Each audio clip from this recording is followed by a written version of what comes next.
In our lecture today, we are going to have a look at some data wrangling in Python. All right. And what are we going to do basically today? We are going to load the data that we call students lecture. We are going to clean different text files. So let me just show you the data first of all, quickly, so that you get an idea of what I'm referring to. Just give me a second with you the data, and then you can have an idea.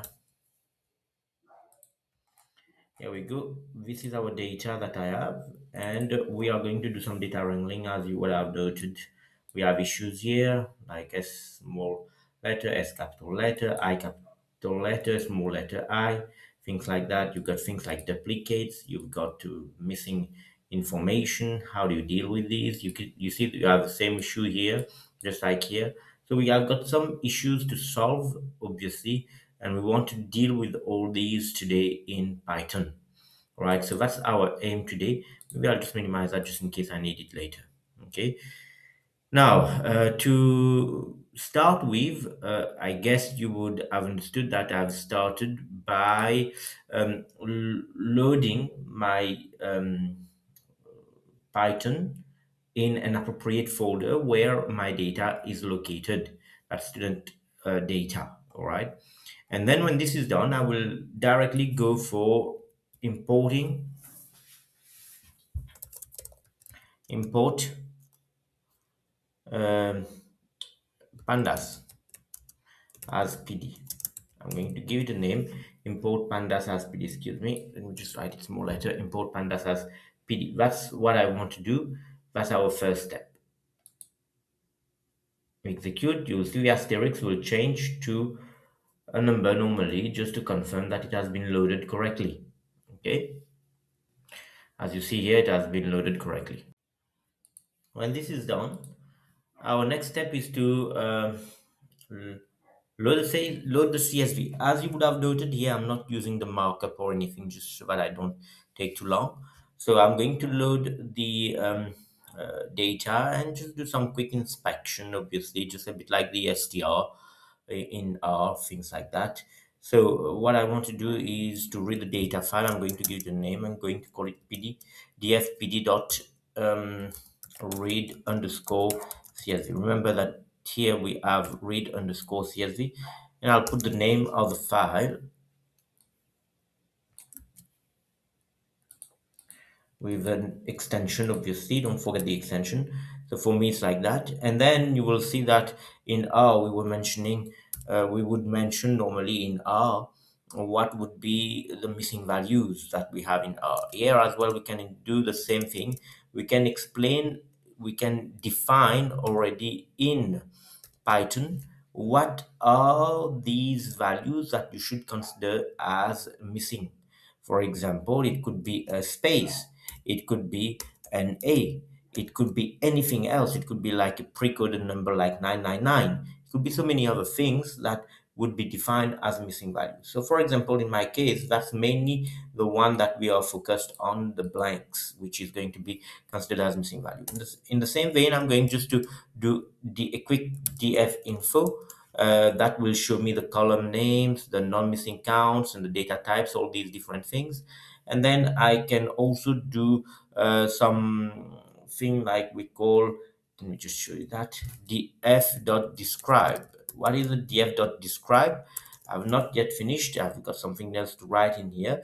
In df.describe, it will give you a summary for the numeric and non-numeric columns as well, a bit like a summary, right? In now, then I will need to do something like include equal to all here. What does this mean?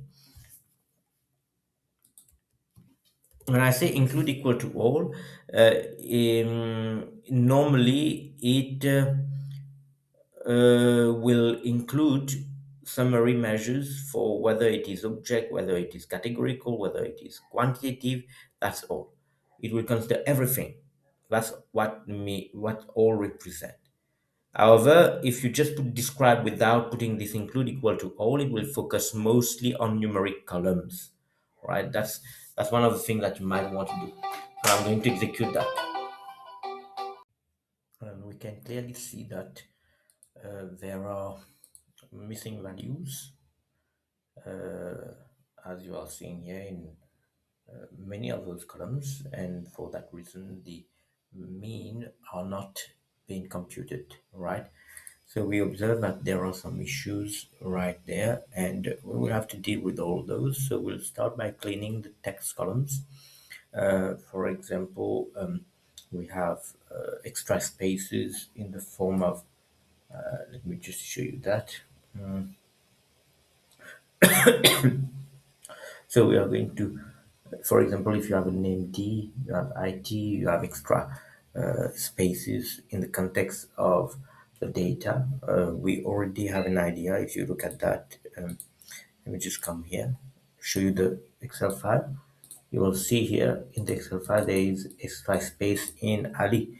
There are inconsistent cases as you see IT. You have stats here and got small stats here. We have to deal with all these. So I'm going to deal with all these quickly and then we'll continue. So here, my next step is um, to clean those text columns, the name, the program, and the city as well. So let's deal with all these. Okay. To start with, I'm going to work with names. All right. I'm going to work with names. So a data frame is called df. I put name here. No, no, sorry, excuse me. I put name here, and then I will say that name equal to df, same thing, dot as type.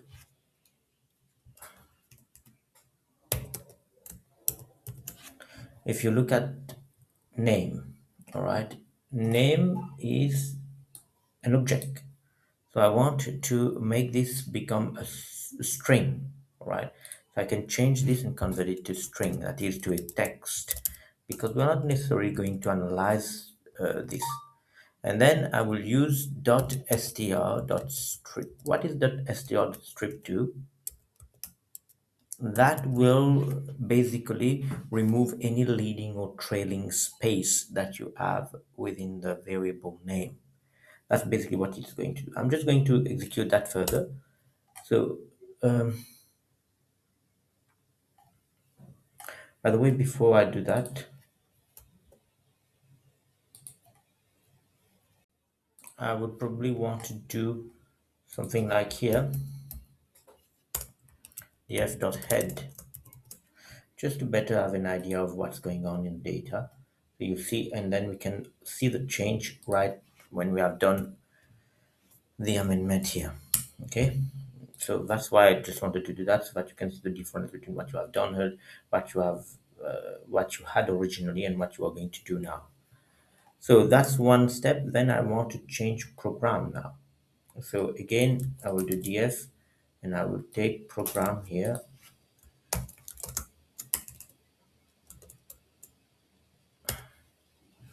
and then I will say again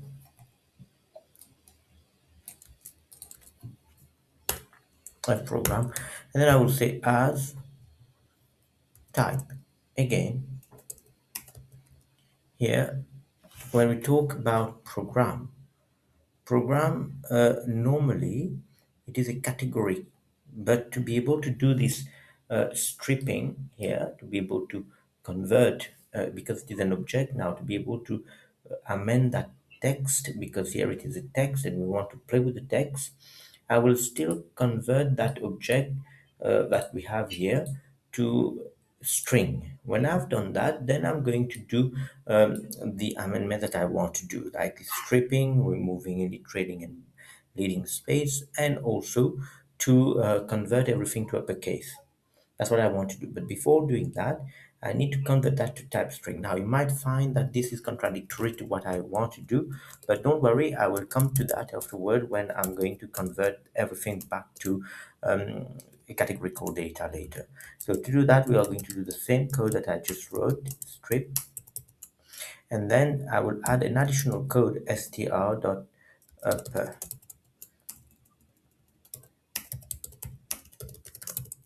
Okay, str.hub. When I'm doing that, obviously, I think the word says a lot for itself. It means that stats here will convert to stats, capital everywhere. Okay, not capital everywhere, sorry, but rather it will strip, it will uppercase the stats, basically s, all right, instead of a small letter s. Then we have other issue that we want to deal with is the fct,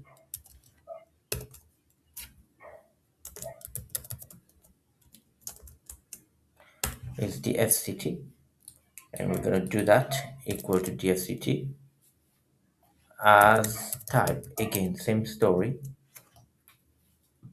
I will strip again, and this one I will just copy that because we have the same issue that I might want to deal with, both with Scatterbone. Let me just show you, check it quickly. So you see there is QPIP, port width, and everything that we want to deal with. So we have to do the same thing that we just did here. As the type dot string, and we just copy that whole thing here.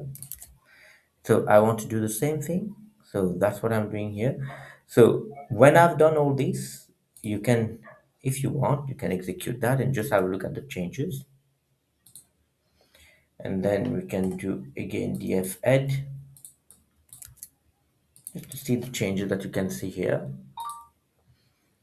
You see that everything has been converted to uppercase. Here you see that Ali, normally there is no blank before it. There is no leading space. You see that starts, everything has been converted to uppercase as you are observing, and it seems that this has worked well, right? Now,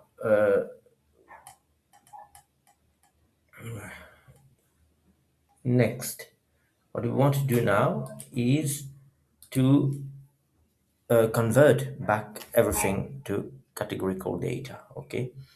So what I want to do is to convert the program back to categorical data. So I will do that here. I'll just remove this head because I don't need it now. I just showed you. So I will say as program.df program as type, and then we change that to category.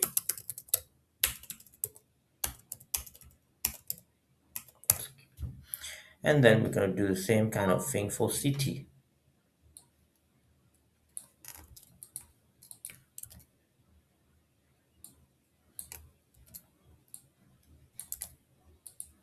Okay.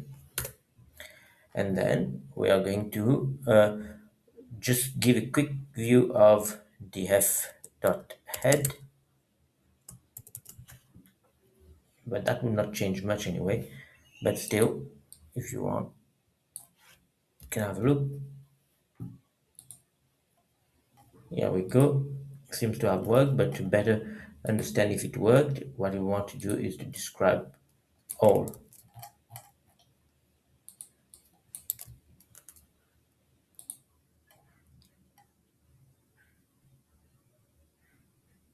Yes. So we get some ideas here that this has worked, but it is not sufficient. We want to do something else. We want to replace by info. Let's execute that now, and then we'll check quickly. So you will see these are string category, and it just turned to category. So it seems that everything has worked as we wanted it. Okay. Our next step would be to deal with the different dates that you have. Dates you see joined, you have 10:01, 10:02, etc. You have also bad date and so on. We have to deal with these. And what are we going to do here? We are going to go back to our the notebook file. We are going to come here, and what we are going to do is that we are going to parse. Let me just type it down here.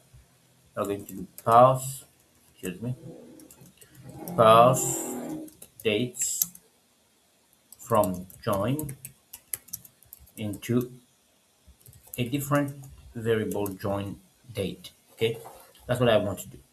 And to be able to do that,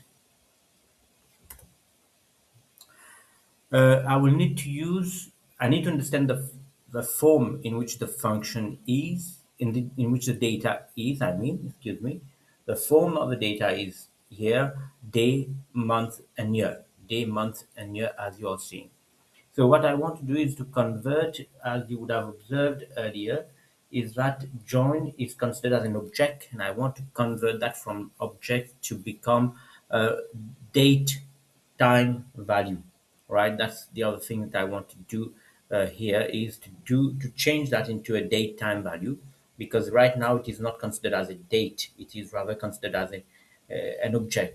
Okay, and I also need to ensure that things like here you have, for example, bad date has to be dealt with, all right, and this should be converted to a missing information. And I'll explain to you how we get into all that. First of all, let me just write this down. In the df, I will create, in our data frame, I'll create a new variable like this, join date. You see that this is a new variable. This is a new variable. I'm sorry because I'm using a different laptop, and I might miss some of these words each time, and I need to correct because I'm not used to this laptop. So sorry about that.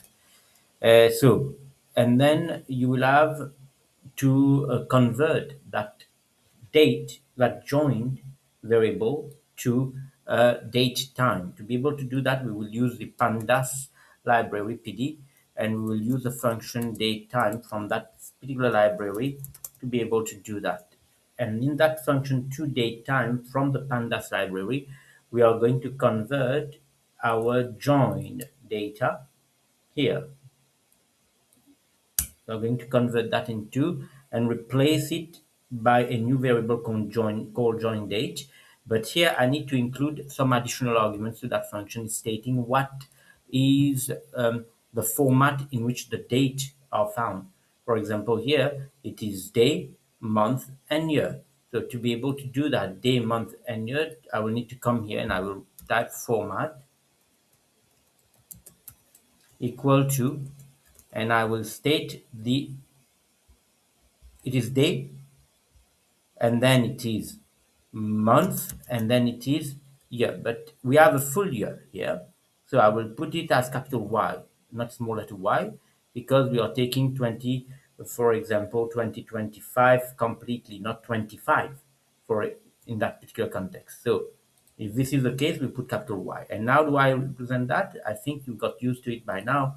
I will need to type the percentage sign here, right? And I will say slash, again percentage sign, and then I come here again slash percentage sign, and then I will come here. I need to deal with that issue of, you remember, let me just show you that there is bad date. I need to change that bad date and then replace and ensure that these are changed to not time. By typing what I'm just typing here, I'm ensuring that all dates that are not a date, all right, like this bad date, will be converted to NAT. NAT means not a time, not a time, right? So it's a missing value that will be considered. So then I can also I can run that first of all. Let me just execute that. And then when I execute that, I will type df.info again, just to have a look at what's going on. And you see that here we have join date that is now considered date time, joins an object. Okay. Now that's how you can convert something to date. The second thing that I want to do now is to select, add and drop columns. How to select columns, how to add columns, how to drop a column. Briefly, if you want to select, add a column, etc. If you want to select column, I might have to do something like that. Okay, where this will mean I'm adding um, a new column to my data frame. By adding a new column to the data frame, you might have to use this double array concept, all right? And you will include all the list of column names that you want. And then you have to create a new column. This you've already seen it here. This is how you create a new column. I'm not going to get into too much details about that.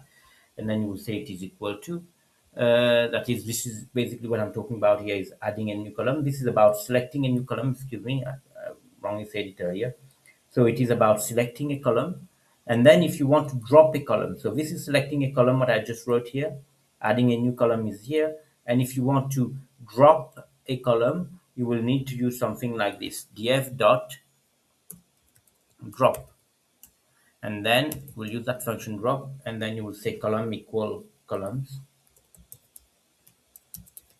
equal to, and then you will put a list of columns that you want to delete. All right, that's basically the kind of principle that we'll adopt to delete these columns. So let's try to get into that. First of all, we are going to select certain columns. All right, we'll um, work with only the student ID here, and I'm going to work with program and also GPA. I need the student ID, the program, and the GPA. I want to select only these columns. So let's start by doing that. So we will create a new data frame called small data frame, and I will say df. You would recall I just told you in if you want to select a certain data um, certain columns, you need to use this double array. And then I will include what are the columns that I want in there. So I will just need to copy and paste the name of these columns between inverted comma, like what you are seeing here. And then I put comma, and then I will need to do the other column that I want to select. This should be here, excuse me. And then here we will include program, and then we will include GPA. Here we go. Now we can just do that, df small, do that, but you can also do something that we call copy. Now the dot copy is a safe thing to do. Why? Because suppose you were to do an amendment on df small based on GPA, or you wanted to do an amendment on program or things, anything like that in the data, and you did not do that dot copy, it may happen, okay, that you might have an error message or things like that with regards to the data, because this is based on the current data frame with which is df, right?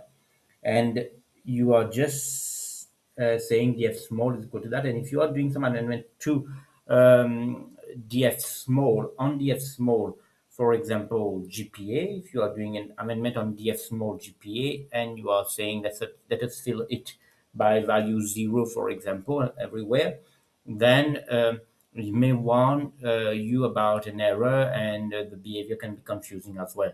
So it's always safe to use a copy, so that if ever you are doing any change to df small, that change may not have any impact on the df itself. That's why we might want to use this df copy, right? Just for information. And yes, this is about selecting columns, all right? And then to be able to I'll just do the whole thing, and then later I will just show you what are the results that I've obtained. Now, the other thing that I might want to do is to add a column, as I mentioned to you earlier. Let's do this quickly. I'm going to add a column df, and I'll call it parse. And df parse is equal to df based on the GPA, obviously. GPA, and the student is meant to pass if, let's suppose, I decide that the GPA is greater than or equal to 3. That is adding another column. All right, so here we are selecting a column, here we are adding a column, and the last thing is to drop a column. df equal to df dot drop. All right, and then you will say columns equal to, and then you will decide what column you want to drop. For example, I just created the parse column, so I can just immediately drop that parse column. All right. So I just drop that parse column. And then in the end, you can just have a look at the head, df underscore small dot head. And then we can execute the whole thing just to have a look at what has happened. So for example here, excuse me. Yes, for example here, you see that we have selected student ID, program, and GPA. These are the only variables. That's the first thing. And then df parse is uh, when we are doing df parse, we are doing uh, maybe what I need to do, excuse me. I might want to show you something else here. df dot head, just to better see what's going on. So I got df parse, df GPA greater than or equal to 3 and df dot head. Okay.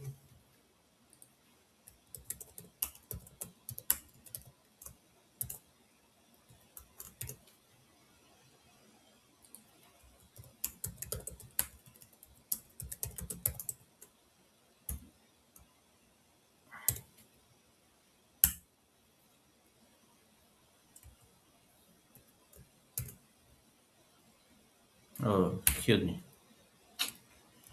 Oh la la. Yes. If you look at that, there's the additional variable that has been added to the column here. And then what else? We have df of greater than or equal to 3. Like here, all these are greater than or equal to 3. You get the pass here. And then we are selecting only GPA. We are selecting only program. And we are selecting only student ID. And then if you want to drop the column pass, you can just type here display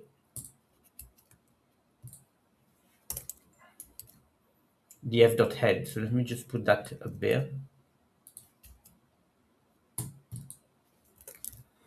So you can just play df.head and then just run the whole thing. And you will see the first one is what we have selected.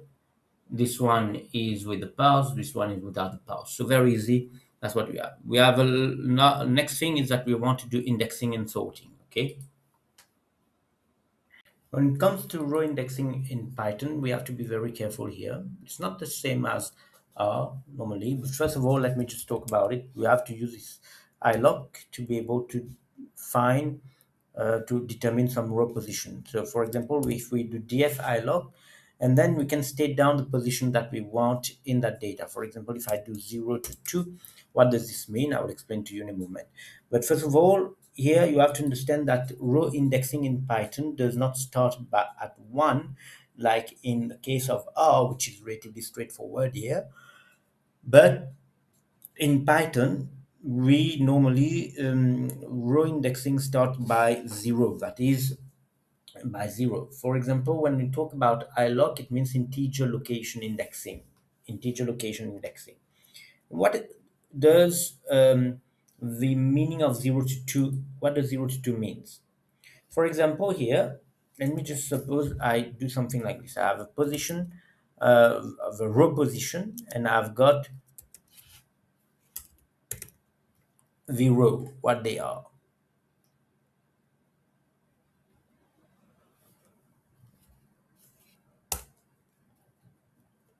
In Python, the row position 0 refers to the first row. Position 1 refers to the second row. Position 2 represents the third row. Position 3 represents the fourth row. And it goes on like that. We have a position 4 represent the fifth row. Now, when I do iloc 0 to 2, what does it mean? When I do 0 to 2, it means that we'll start by the first row, position row here, and the second row, but we won't go to the third row. When I put 2 here, it is excluded in this example. All right. So if you are interested in the first two rows, what you need to do is to type the first row start by 0 up to the second row, but the second row is excluded. So it's like starting from 0 to 1 to the first row, not to the first row, to the index 1. So 0 to 2 means 0 to index 0 to index 1. So position 0 to position 1. So if you say 0 to 3, it means position 0, 1, and 2. It doesn't go to 3 because the 3 is excluded. That's the kind of thing that it is in Python. You have to be very careful about that. It's not so straightforward like we generally refer to. So if I do df ilog 1 to 4, for example, 1 to 4, what does it mean? Remember that 0 stands for the first row, all right? So if I do 1, it means that I'm starting from the second row. Of course, the second row, but the position is still 1. That is the second, this position is still 1, 2, 3, but not 1, 2, 3, but not 4. When I do 0 to 2, remember, we are not taking 2 here, or we are doing 0 to 3, we are not taking 3, we are talking about 0, 1, and 2. So if I do 1 to 4, it means that I'm talking about 1, 2, 3. That's what it means. So remember that Python use index-based, zero-based indexing. So in my context, if I'm talking about df, I lock in that particular example, it means that I'm starting from row position 2, from row 2, sorry, row position, that is the index 1 here, which correspond to the second row. I'm going to 2, 3, and then because it is written 4, you have to bear in mind that I'm not taking the fourth row position. I'm taking the one before it because it is excluded in there. So in a word, I'm selecting 1, 2, and 3 here. That is the second, third, and fourth row. That's what I'm selecting when I'm doing that. Second, third, and fourth row. If I execute that, you will see it is referring to the second, third, and fourth row. As you are observing, this has been selected. So these are some of the tricky things that you have to be careful about, because in R, it's not the same thing. In R, the row indexing goes from 1, it becomes a bit straightforward. That's one of the things that I just wanted to mention here. And then you also have the key lookup concept, right? The key lookup concept. Now, the KeyLookup concept is based on setting an index first, like we have already explained earlier. So we have to set an index first. For example, in my context, I will put student ID as the index, and then I will retrieve rows where the index is, for example, let's in my case 104. So how am I going to do that? So first of all, I will create an index. I will say df. I'll create a key rather df underscore keyed, and then I will say it is df dot set underscore index, and then I will say it is the student ID that should be the index on which I'm going to do some sorting or whatever it is. Okay, so student ID.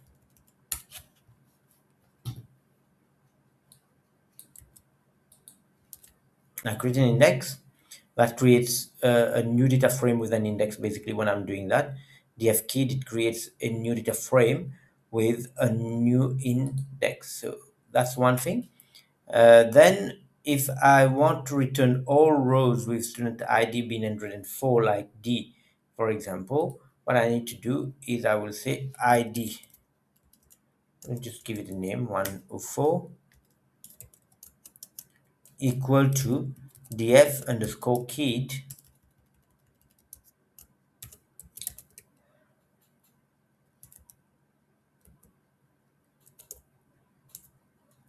Here, when you say df underscore keyed, I'm interested only one of it, which is the student ID 4. So what do I need to do? I type dot lock and then I will type what student ID I want. So I've already set the index, by the way. If I did not set the index, I would not be able to use df lock. Lock is based on student ID, which I've already set. Okay, if I did not set that, this is why I'm doing df keyed, because df keyed is an index set on df, and I need to search ID 104 based on that index that has been created. And suppose I'm interested in an ID 104, I will type 104 here, and that's as simple as that. And you will see, um,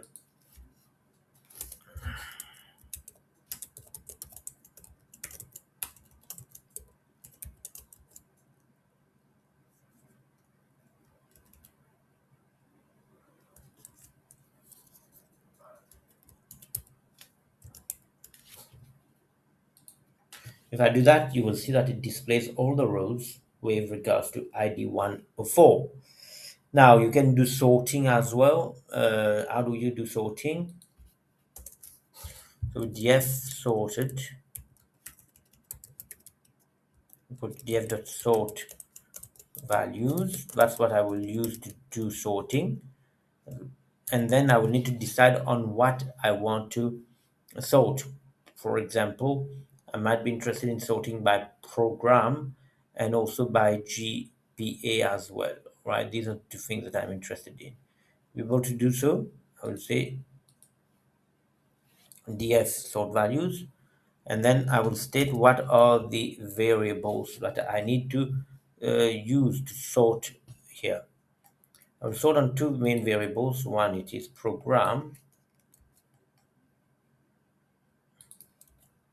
and one, it is GPA.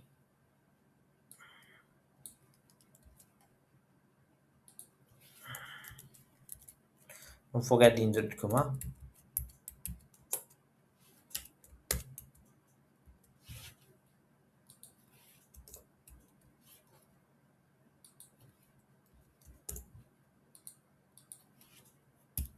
So then when I've done that, I need to decide on what to sort, on ascending or descending. For example, if I want to sort program by ascending but GPA by descending, which is generally what I want to do, it's sort program by ascending and GPA by descending. I will need to do ascending equal to, if you have only program, you did not have to write all this. You would say ascending equal to true finished. But here, because I have two criteria on which I'm sorting, so I will say ascending equal to true if you want to sort by program ascending order, and if you want to keep descending order for GPA, I will type false here like this. Okay, and then there we go. We can execute that. So let us display that f underscore sorted, and then we'll see what happened. So df underscore sorted, here we go. We have a data that is sorted by a program in terms of ascending order. So IT starts first and starts there, and then under IT, you will see that GPA is highest first and then goes lowest, as you are saying, highest first and then goes lowest. This was false. That's the kind of thing that happens when you are doing this type of code, okay? And then, so we've done the sorting. That's basically all. The next step is to do filtering of rows. If you want to do filtering of rows, let me just come here. If you want to filter some rows, it's very simple. Suppose I'm interested in GPA, for example, not missing value. I want to keep rows where GPA is not missing. Let's have a look at that. So if you are looking at the rows where GPA is not missing and the GPA is greater than 3, that is only those rows where GPA is greater than 3. How do I do that? If I want to do filtering, it's very simple. I call it the FGPA. Okay. And then I will do equal to df, and you will see that under df I will type what I want to select. It's a bit like what I explained to you on the earlier case. You have two indexes like this. But for my case, and in the data frame df, I'm interested in those GPA being not a missing, first of all. So if GPA is not a missing, I'll need to type df.gpa, not df.gpa, excuse me, but df array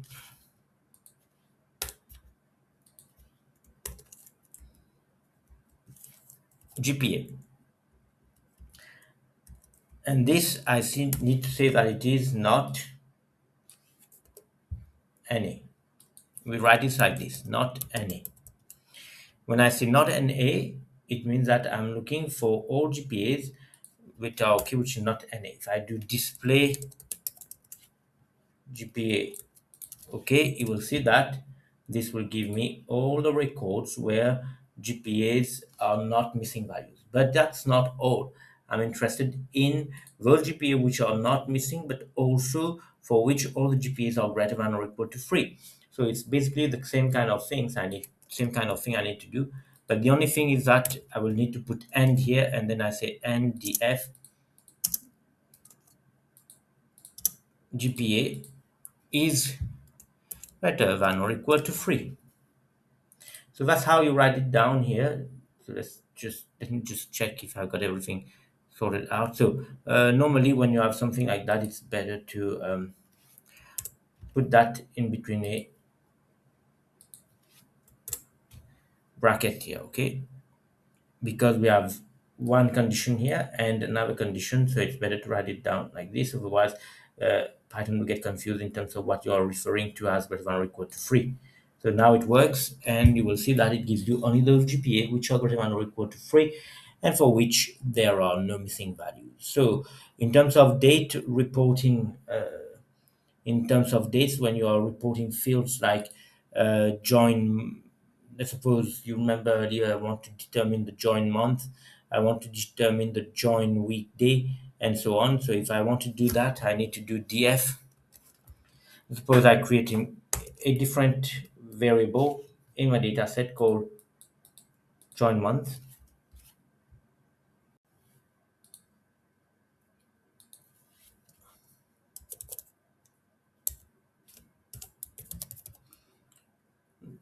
To be able to get the join month, that would be equal to df the join date that we have defined earlier. Where is that? You'll remember that I've created this join date earlier, so I'm going to use this join date.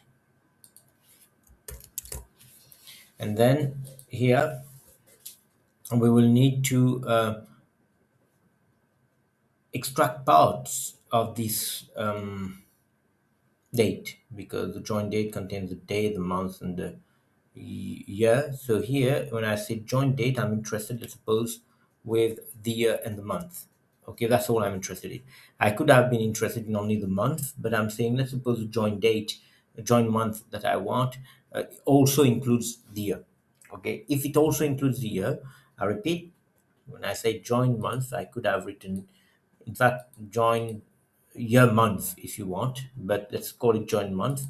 And I want also to extract the year, just to show you how to do that. So we will do d dot dt dot str f time dt dot str f time format dates into text. All right, that's what it does. It formats date into text. That's basically what it is going to do. So we will get our year and our month directly when we do that. So for example, I want the year to appear first. I will say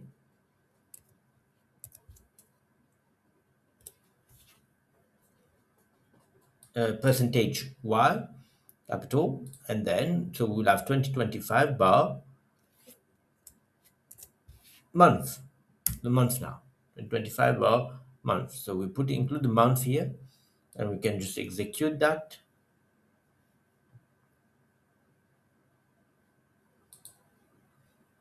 So if you want to get back to um, display, let me just do a quick thing here. Let me just do display df. So you will see that join month is as you are observing here. 2025 bar 01. It depends. I put bar, but I could have put something else. All right. It's up to you what you want to include in there.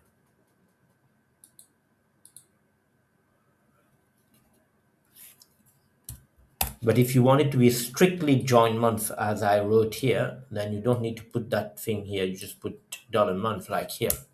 Okay. And you will see that you have join months 01, 02, etc., etc. All right. And if you df dot info, you will see, you will get some information that now this join month is an object. All right. And you want to um, be careful as well with that. It depends on what you are manipulating. But for my case, I wanted it to be um, in terms of year month like this. So I'll keep it as it is here. Okay. But that's one thing. The other thing I want is the weekday, right? That is, I'm interested in the weekdays. That is, it gives weekday names. How do I get the weekday names? So maybe I will just copy the whole thing here. I will have them, not the whole thing, but rather this part here. And then I will call it join W day. And then instead of df, join date, that instead of dt dot strf time, which is a string here, which is converting your data to a string, time string, date, converting the time to string.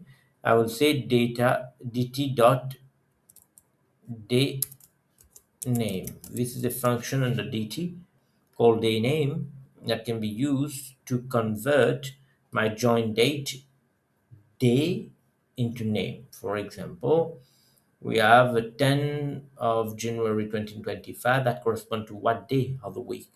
So that's how I can do that. I execute that and see it corresponds to Friday, Wednesday. You can just check that if it works. That's done.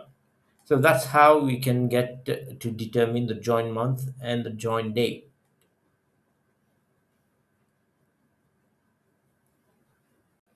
In the same vein, if you are interested in having this been defining uh, in a more precise way when we talk about joint month rather than having the month and the year like this, you could also, just like we did here, day name, you could just replace that by month name. Okay, replace this by month name. And that might makes more sense when you are talking about joint month, for example. So I'm just giving you different alternatives, or you can just check and which one is more appropriate for you. So here we go. You will see that now you have joint month, January, February, etc., etc. These are how to deal with dates. The next step is to do group-wise summaries, where we will handle duplicates first.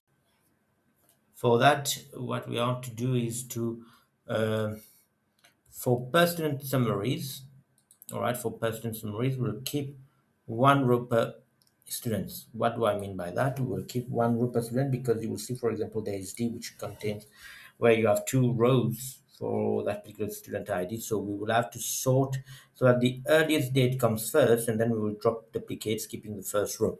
Then we group by program and compute some summaries based on that. So first of all, we will create a unique data frame where there will be no duplicate. Like for example, the D will be removed. How am I going to do that? Then you can do the group wide summaries, otherwise it won't work.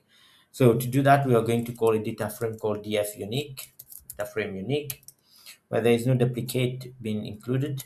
So we will say equal to, and then we will close this bracket here, and then we'll open that, and we will start by typing what we want to what do we mean by data frame unique. To be able to determine data frame unique, we will sort the values that I told you first. We'll do df sort values. When we're sorting values, as I told you, we are going to sort values by student ID, obviously, because and also join date, the student ID and the join date. All right. That's what we want to do, is to sort by student ID and join it. If in case there are two student IDs for the same two student IDs with the same um, with two different dates. All right. So if we want some group wide summaries, we will need to include that as well. So here we are going to sort the values by student ID first of all and by join date.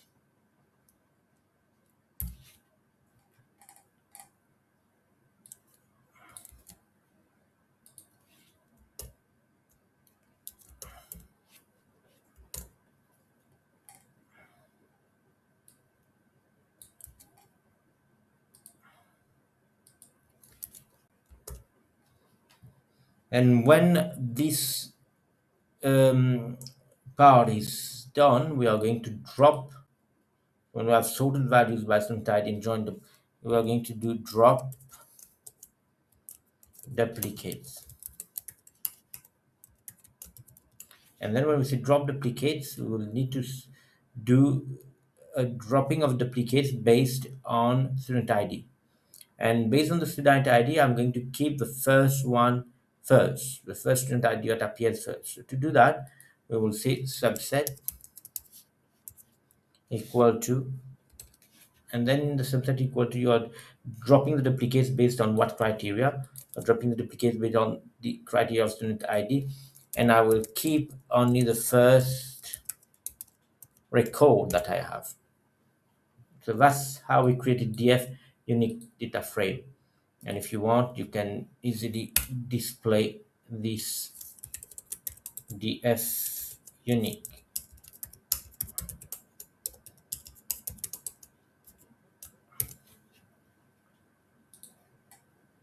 And you see that D is not appearing twice, but only once. When I'm done with that, the next step is to do group-wise summaries by program. To do so, I'm just going to say by program equal to, and here I'm going to write a block of codes that will state how to compute these summaries.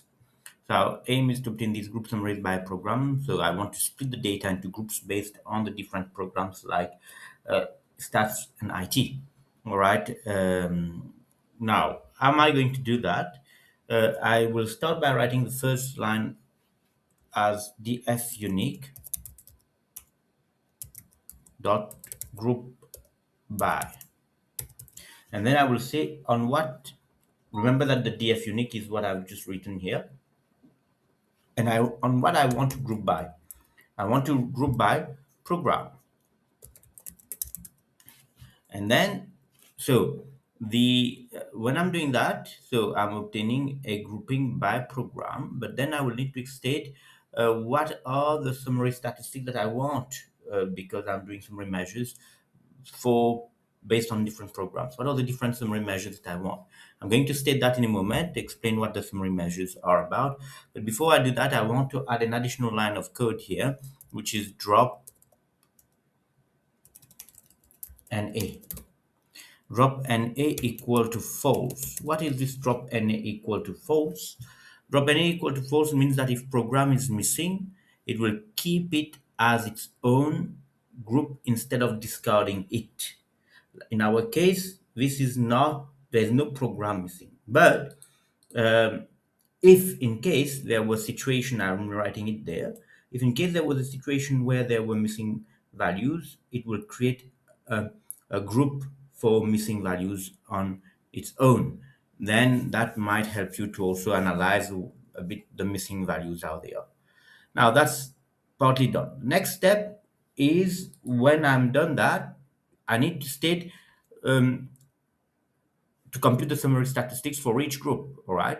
And to be able to do that, I will do dot here, AGG.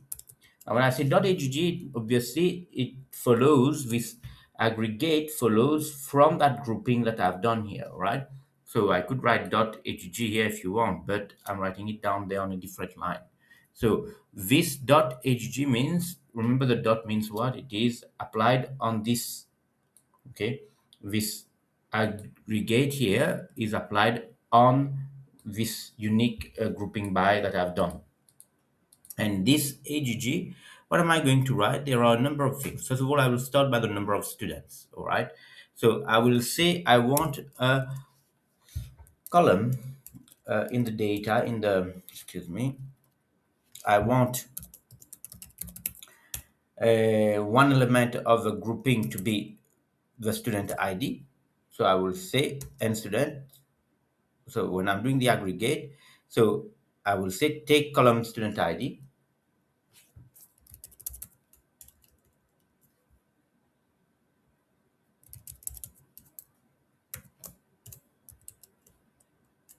and then from the student ID, what I want to do is to apply something that we call n unique. I'm applying a function called m unique to that.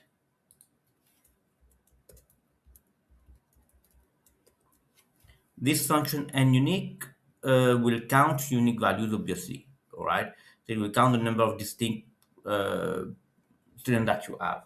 It's like you are saying df unique square bracket student ID dot unique open. It's like you are doing them something like that.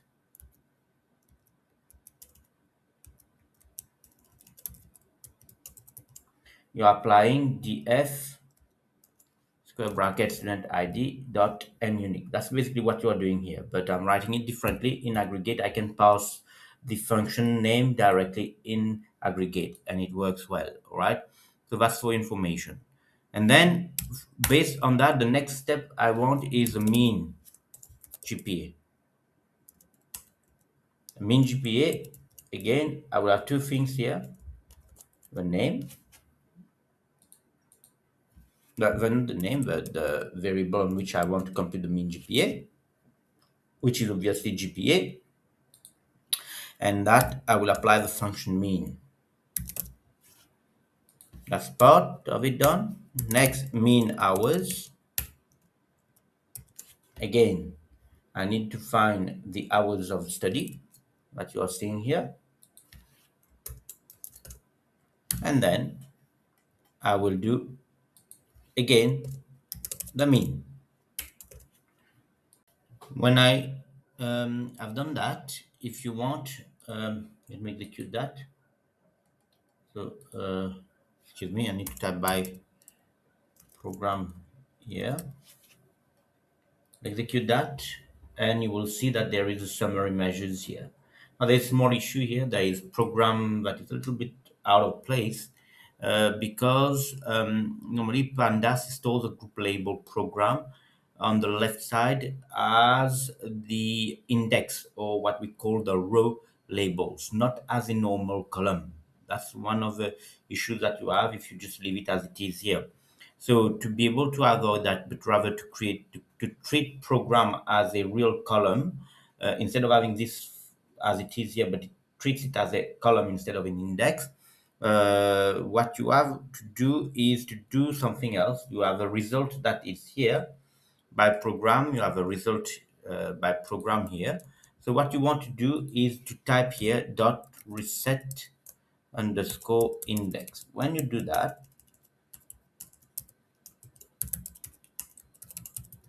when you're doing that, you will basically ensure that this is not treated as an index rather but as treated as a column, and that makes it better when you have to display your data or save to CSV or do whatever you want to do, or even copy and paste things like that. So we'll execute that again and see how it looks like. Now it looks neater and just like a table.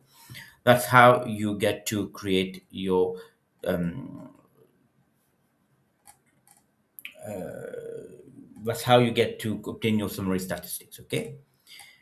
Now, the next step is to do some additional things like you want the report months. Let's suppose I want to add the number of students that joined by particular months, like April, like February, things like that, etc. Join months, the program on which. So I want to know, for example, in January, how many for, let's suppose, January for IT, how many students have joined? January statistics, how many students have joined? Things like that, things like that. I want to do something like that. So I want to obtain a report intake, a monthly intake report, right? Rather. And if I want to do that, I will say report. I just create a name here. Report month equal to, I write down my block of codes again, and then I will start typing down all the different things that I need. So, number one, I'm interested in having the join date, obviously, because one of the column that I'm going to use, where of course I will ensure that the join date does not include this not a time, I need to exclude that. And then I will do my group by just like I did earlier, but now based on the join month and the program. Remember that I want January for statistics and January for IT, and then I want February for statistics, February for IT, things like this. All right. So what I want to do here is to a bit repeat what I've done earlier in this particular example here, but first of all, I need to do an amendment where I have to work on the join date. So I'm going to select the join date from the DF that I have worked on earlier. I'm going to select the join date from DF, and then I will exclude any missing values. And then from that, I can work whatever I need to do. So let's do that. So df, open bracket, close bracket, and then within that we are going to select df, and we are going to select joined date. And then here I will say apply not NA on that. So in other words, when I'm doing that, I'm selecting all the data that does not include the six uh, index, that is student fail. All right, it won't include this student there. Now when this is done, I will do my dot. I could write it down there, dot group by, if I want, but because I've got quite a number of things that I'm going to write, I will put it uh, one below the other. Okay, so I will do the group by just like I did earlier, open bracket, close bracket, and then within the group by, I need to write down the how do we say, the different variables that I'm interested in. You would recall we have join month, so I'm going to work with join month, and then you would recall that there is, excuse me, there is also program. So we want to do this join month. Excuse me, I repeat, I'm having some issues with regards to my um, keyboard because I'm not used to this keyboard. Sorry about that. Just oh Lord, let me just get this clear.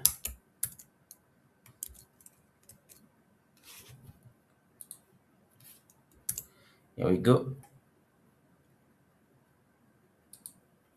And then we need program.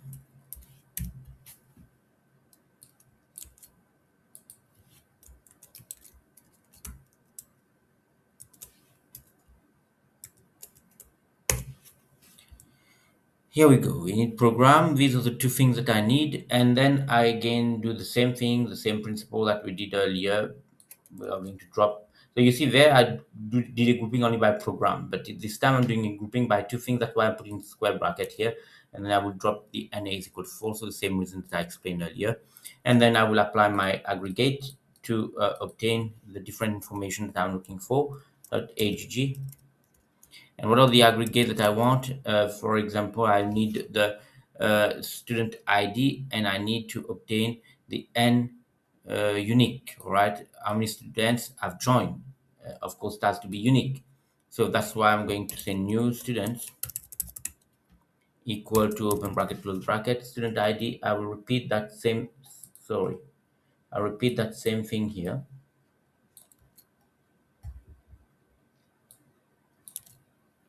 Student ID and unique. And then again, I will do this dot reset as you have seen, but there is only one additional thing that I'm going to do that I did not do earlier. So reset index. I'm going a bit fast on that because I've already explained all these earlier. So the next thing that I want to sort these values that I'm going to obtain, that is um, by month and by program. So we will, as I just mentioned to you, have my data in terms of, otherwise I will get this all over the place. I need to have January for stats, for example. In my context, it would be IT rather. January IT, January stats, February IT, February stats. So that's why I need to come here and do this sorting by these two things here. So I come here and I do sort underscore values in bracket, close bracket, and then I do this and I ensure that let me just type report month to obtain the what I'm looking for, and then I execute that. And here we go. You can just disregard that or you can ignore these values. I already explained that in earlier videos, but I'll just leave it as it is here for the time being. Okay. So here we go. You get how many students join in April for different particular programs. Like you see that in April there was one student who joined in IT, and so on and so on and so on. Okay. So that's one of the things that I want here. And you have to be careful here because I said sort by join month and program. And as you will see here, it is not sorting by January, February, March in terms of the actual point in time they are located, but rather in terms of alphabetical order. So this is one of the things that you have to be careful about. And I'm not going to go further in that details for the time being, but just for information, if you want, you could also change that. If you're not happy with that, you can change that from program, sort by program, comma, join month, and you will get something else like you got all the ITs together and all the stats together as well. Now, here I'm using John month because John month is not treated as a date. Here it is treated as a text. That's why I'm having this issue. So if you have to deal with that, that's another work, but I'm not going to get into that right now. Okay. And to sum up, I can obtain a clean copy of the analysis, a clean analysis ready data set, which is a bit like the R that I've done, the R step. So I want to copy the data, remove the duplicate, fill the missing city, fill the missing city with unknown, fill the missing hours that I have here. Where is it? The missing hours, the missing hours of a study. Here we go. And the GPA using the mean values, for example, remove rows with invalid dates and keep final columns only. All right, remove the rows with invalid dates like this one and keep the final columns only, what I need. So what do I need to do here for that? I'm going to write it down first. I'm going to say clean underscore df dot equal to df dot copy. So I'm just making a copy of my df and I'm going to call it clean df. I'm going to start by removing the duplicate. So clean df equal to open close bracket. And in the clean df, I will start writing down the code that I want. So I will remove the duplicate. So clean underscore df dot sort underscore values bracket close bracket.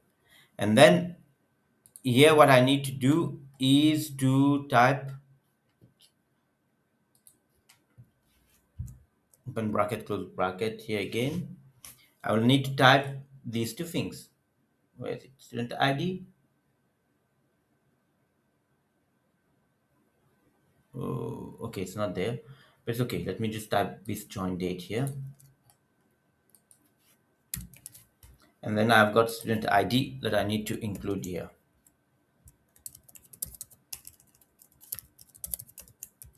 So here I'm going to remove duplicates and keep the earliest join date. All right, that's what I want to do. And then from there, I'm going to do dot drop sort first by student ID and then join date. And then when this is done, drop the duplicates. That's the first step. When I drop duplicates, I will do subset equal to on what criteria I'm dropping. I'm dropping the duplicates on the criteria of student ID. And I will say I'm going to keep the first equal to first.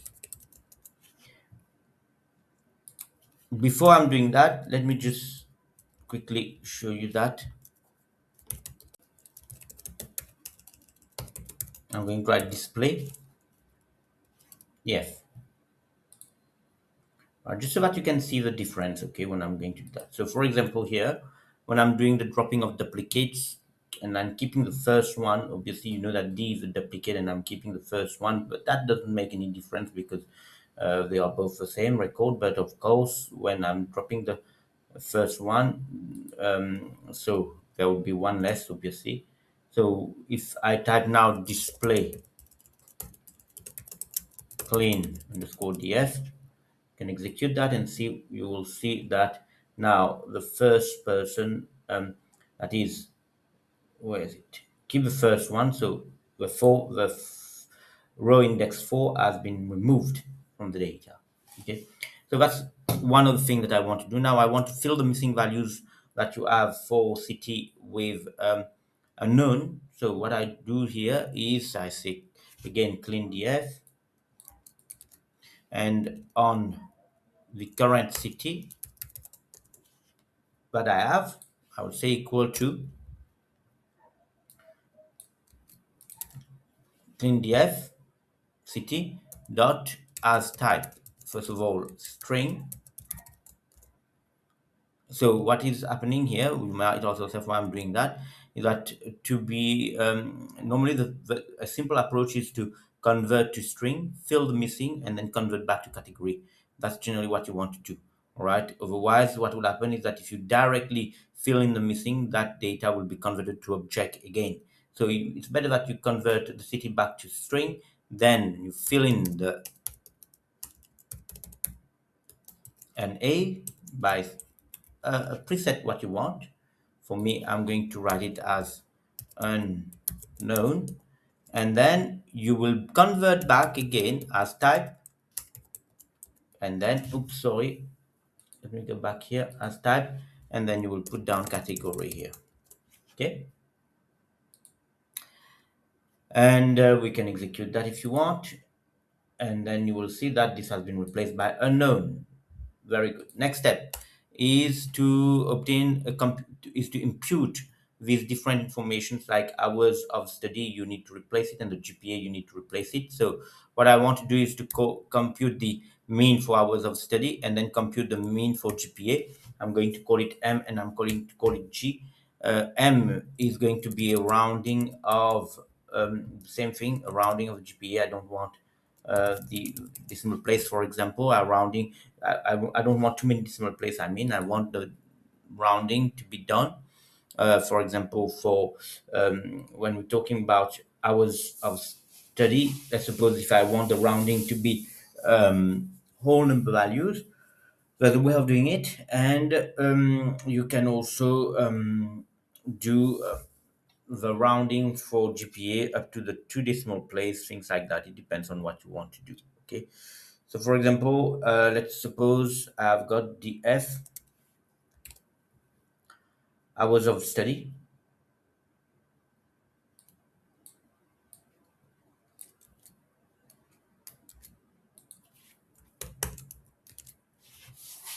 and then I will do compute the mean. But when I'm doing computing the mean, I need to ensure that the mean is skip the NA. Otherwise, it won't be correct. Oh, excuse me. Skip the NA, that is, you need to skip these missing values. And I will do the same kind of thing for GPA now.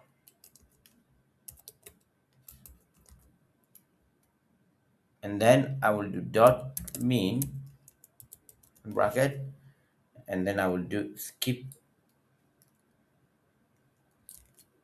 true. But there I will add an additional because when I'm doing the rounding, I need to add an additional argument here. I want to round to the nearest to two decimal places. All right. This one I did not write anything, so in other words, it will be returning an whole number value generally. But we also have to be careful. I don't know whether we are going to get a real uh, whole number value for that or not. We might still get the decimal places being given because it's going to be based on the data type, all right, that we have. If hours of study is considered as a float, even if you have put the hours of study here as rounding off to whole number value, you might still get the decimal place dot zero that appears. But let's have a look and see what we get. It's okay. So where's a mistake here? Means keeps equal to true df.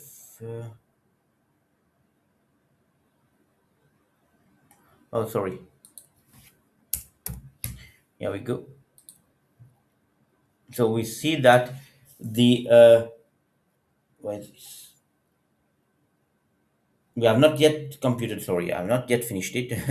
I've done this part, but I need to fill in the values. Let me just complete that. So we are going to create.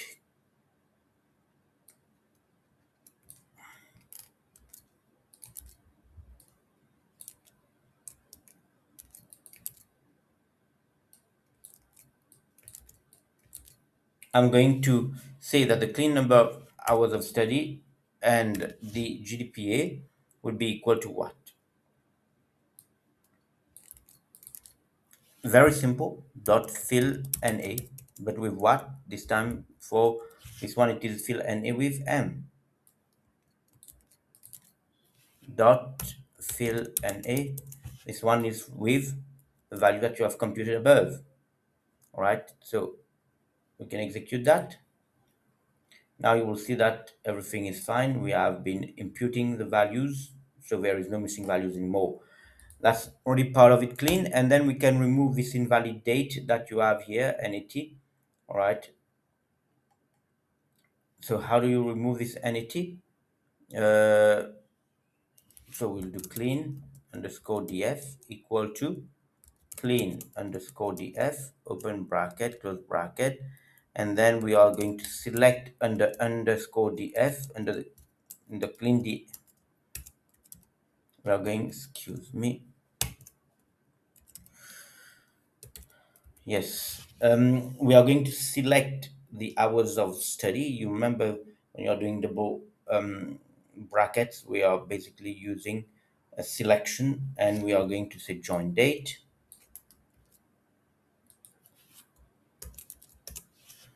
With join date, we are going to say dot, not an a. So what I'm doing here is that obtain a clean data where in the clean df rather, you are going to select the variable join date and consider only those data that are not missing.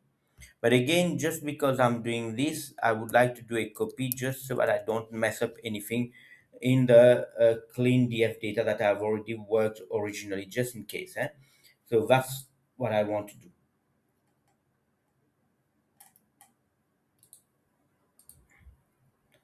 Dot not and excuse me, I'm just checking what I've done wrong here.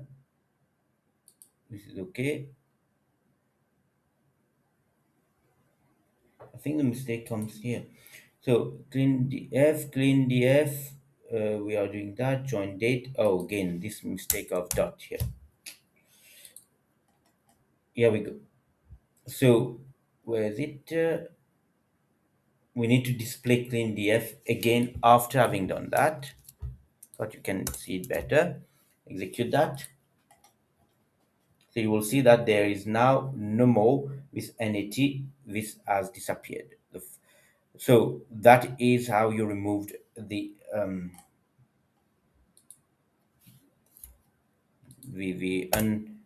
unnecessary date. That is the missing date. Now we want a final analysis ready data set. How do I do that? I will call it analysis df, suppose. And there I'm going to say equal to, and then under clean df, I'm going to select only those variables that are of interest to me. And when you do the selection of variables that are of interest, don't forget double square bracket that you need to do when you are doing a selection, because to avoid wasting too much time, if you need student id, you need name, you need program, you need join. I don't need join, but I need joined date, I need city, I need hours of study, and I need gpa. I don't need the join month, I don't need all these. What I'm going to do, just to avoid wasting too much time, I've already copied these, and I'm going just to copy and paste that here, right, so that I don't take too long writing all these. Here we go. And then I will do again dot copy. This is a good idea to do dot copy each time so that you don't mess up the original data if in case you are doing any amendment later. But If you did not do the dot copy, that would also work normally. Okay. So the next step is, if you want to display the analysis df, you can display the analysis df and you execute, and you get the analysis data, the clean data file, the analysis data file. Okay. And then to sum up everything now, we can just look at the info analysis underscore df dot info, just to have a quick view of what you have. And you will also see that you have these different data types as you are seeing here. Okay. Eh, here we go. That's it. That's our final data for analysis. I hope this has been helpful to you. We have done, basically we have replicated what we have already done in R. Thank you for your attention.